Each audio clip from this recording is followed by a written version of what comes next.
नमस्कार दोस्तों, मैं Rakesh Sharma, spokesman bar council of Delhi. लगातार मैं आपकी बात करा रहा हूँ एक मुद्दे को लेकर के, जिस मुद्दे को चलते तमाम district bar association of Delhi abstain from work कर रही हैं।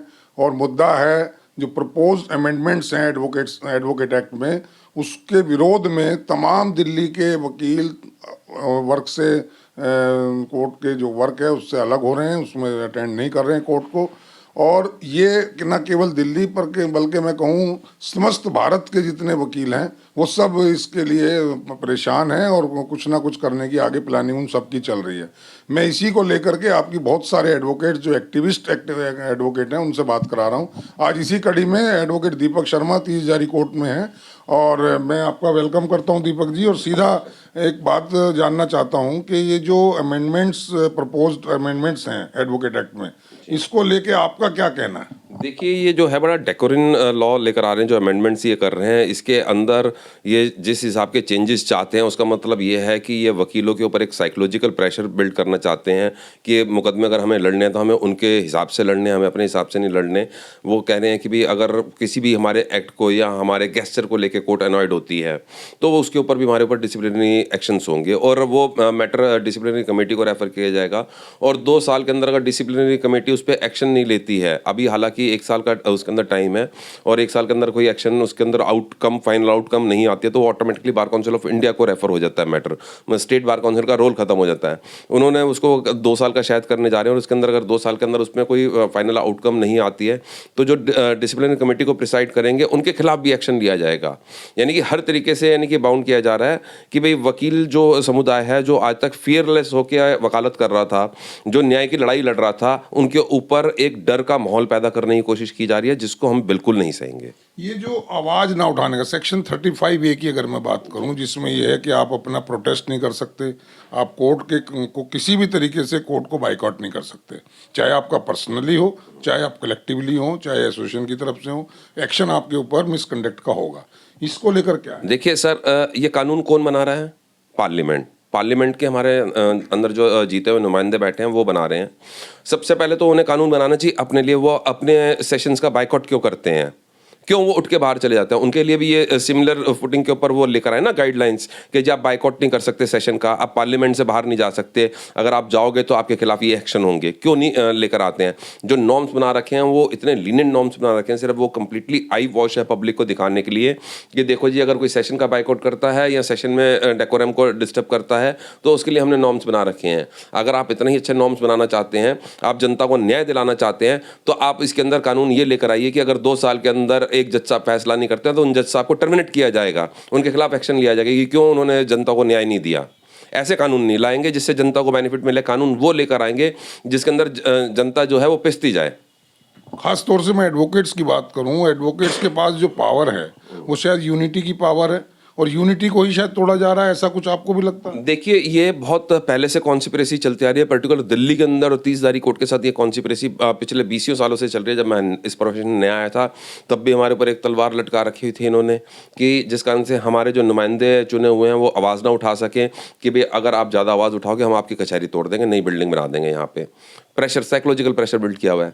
उन्होंने रोहिणी कोर्ट बना दी, उसके बाद उन्होंने द्वारका कोर्ट बना दी, साकेत कोर्ट बना दी, नई नई राउज एवेन्यू कोर्ट बनाई, नई कोर्टें बनाते जा रहे हैं। पैटर्न ये लेकर आ रहे हैं कि जी जस्टिस एट डोर अगर आपने करना है तो जो पौंडीचेरी से बंदा यहाँ पर अपने SLP के लिए या सुप्रीम कोर्ट में रिलीफ के लिए आते हैं, आप उसकी बेंच क्यों नहीं देते हैं? आप हिंदुस्तान में कम से कम 4 बेंच तो बना दीजिए सुप्रीम कोर्ट की, हमें भी लगेगी हाँ कि भाई आप जो कह रहे हैं वो वाकई चाहते हैं।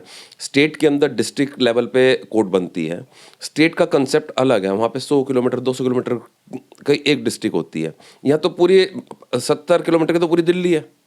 यहाँ पे आपने 11 कोर्टें बना दी, हमें इतना बांट रहे हैं आप। वो बेसिकली क्या है, हमारी यूनिटी को तोड़ने के लिए ये सब किया जा रहा है। यूनिटी को तोड़ने के साथ साथ जो एक दूसरा उसी में सेक्शन ऐड हो रहा है कि अगर आपने किसी क्लाइंट को सेटिस्फाई नहीं कर पाए तो वो आपके खिलाफ मुकदमा कर सकता है, जिसके लेके वकीलों में सबसे ज़्यादा डर उसका है। देखिए, अब इसका मतलब तो ये हो गया कि ठेकेदारी प्रथा चलेगी कि भाई हम ठेका उठाएंगे कि तरह वो केस जिताएंगे, और वो फेयर मीन से तो केस जिताए नहीं जा सकते। सारे केस तो वही जीतते हैं जो जज साहब फैसला करते हैं।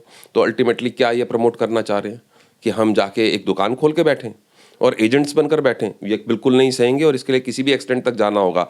लड़ाई मेरी और हम सब की हमेशा करप्शन से रही है और हम करते रहेंगे, लड़ते रहेंगे। तो ये जो अभी एब्सटेन ऑफ वर्क चल रहा है, इसको लेकर के क्या लगता है कि इससे कोई फ्रूटफुल रिजल्ट्स आएंगे? बिल्कुल बिल्कुल निकलेगा। डेमोक्रेटिक वे है, डेमोक्रेटिक वे के अंदर एक हमारे पास कॉन्स्टिट्यूशनल राइट है कि पीसफुल हम प्रोटेस्ट कर सकते हैं। पीसफुली हम किसी चीज़ से अगर अनॉयड हो रहे हैं, कोई गलत है, डेकोरिन लॉ आ रहा है, तो उसका हम खिलाफ आवाज़ उठा सकते हैं। और समटाइम्स क्या होता है, सरकार नहीं सुनती है बातें, तो उनको सुनाने के लिए हमें चक्का जाम करना पड़ेगा, वो भी करेंगे हम। लेकिन मैंने आज सुबह देखा कोर्ट में, आप जो है कोर्ट के गलियारों में घूम घूम कर एडवोकेट्स यूनिटी जिंदाबाद के नारे लगाते हुए एक ग्रुप के साथ चल रहे थे और कोशिश ये कर रहे थे, देख रहे थे कि कोई एडवोकेट अंदर तो नहीं आ गया गलती से। हालांकि आपको कोई मिला नहीं एडवोकेट यहाँ, लेकिन इसको भी मिसकंडक्ट में ले लिया जाएगा कि आप जो है कोर्ट की पीस को डिस्टर्ब कर। हाँ जी, बिल्कुल लिया जाएगा आगे इनके हिसाब से कि आप डेमोन्स्ट्रेशन नहीं कर सकते हैं, आप कोई उसके अंदर स्लोगन नहीं बोल सकते। ये डेकोरम को डिस्टर्ब करने की कैटेगरी के अंदर आएगा। ये जो पीसफुल डिमोन्स्ट्रेशंस हैं, क्या आपको ऐसा अंदेशा लगता है कि इसमें कहीं ना कहीं ब्रीच ऑफ पीस भी हो सकता है और वो आक्रोश में वकील जो है कोई ऐसा स्टेप उठा लें, रोड जाम कर दें या कोई और कर दें? रोड जाम करना और ब्रीच ऑफ पीस दोनों एक डिफरेंट चीज़ें हैं। ब्रीच ऑफ पीस कभी भी लॉयर कम्युनिटी की तरफ से हो नहीं सकता।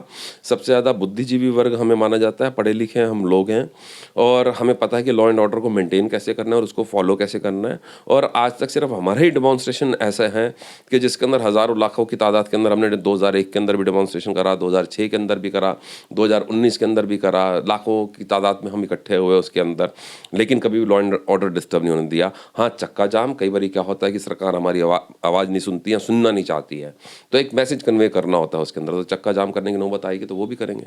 तो इसमें आप जो हमारे रहनुमा हैं, जो लीडरशिप कर रहे हैं, बार काउंसिल ऑफ दिल्ली के मेंबर्स हैं, चेयरमैन हैं, या बीसीआई के जो मेंबर्स हैं, चेयरमैन हैं, उनसे या बार के जो लीडर्स हैं, उनसे आप क्या उम्मीद रखते हैं और क्या अपील उनसे करना चाहते हैं? देखिए, इसके अंदर मेरी उन सबसे अपील ये है, रिक्वेस्ट भी ये है कि जो बार एसोसिएशन के हमारे जीते हुए नुमाइंदे हैं, कम से कम वो स्टेट बार काउंसिल से कोऑर्डिनेट करें और उनके साथ जाके उनसे पूछें कि उनकी क्या पॉलिसीज़ हैं और क्या वो आगे इसके ऊपर लाइन ऑफ एक्शन है उनका, और उनको लेके फिर बार काउंसिल ऑफ इंडिया जो हमारी सुप्रीम बॉडी है उनसे जाके करें और गवर्नमेंट से उनको डायलॉग्स करने चाहिए कि भी किसी तरीके से इसका कोई सॉल्यूशन निकल सके।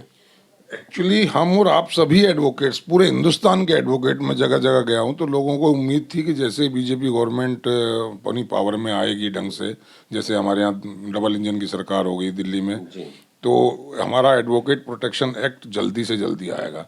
लोग तो उसकी इंतजार में पलके बिछाए बैठे थे और अचानक ये एक तरह से तलवार लटक गई। एक्चुअली क्या है, ये सारा ब्यूरोक्रेट्स का खेल है।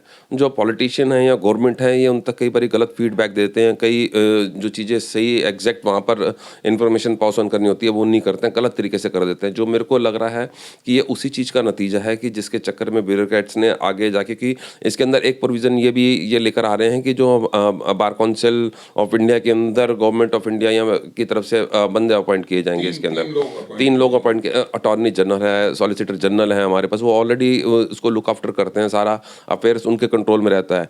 तो जो रिपोर्ट करते हैं अटॉर्नी जनरल को और एडिशनल सॉलिसिटर जनरल को, वो उनको जाके अपने से जो नीचे के ऑफिसर हैं उनको रिपोर्ट करेंगे। अब ये कानून लाना चाहते हैं।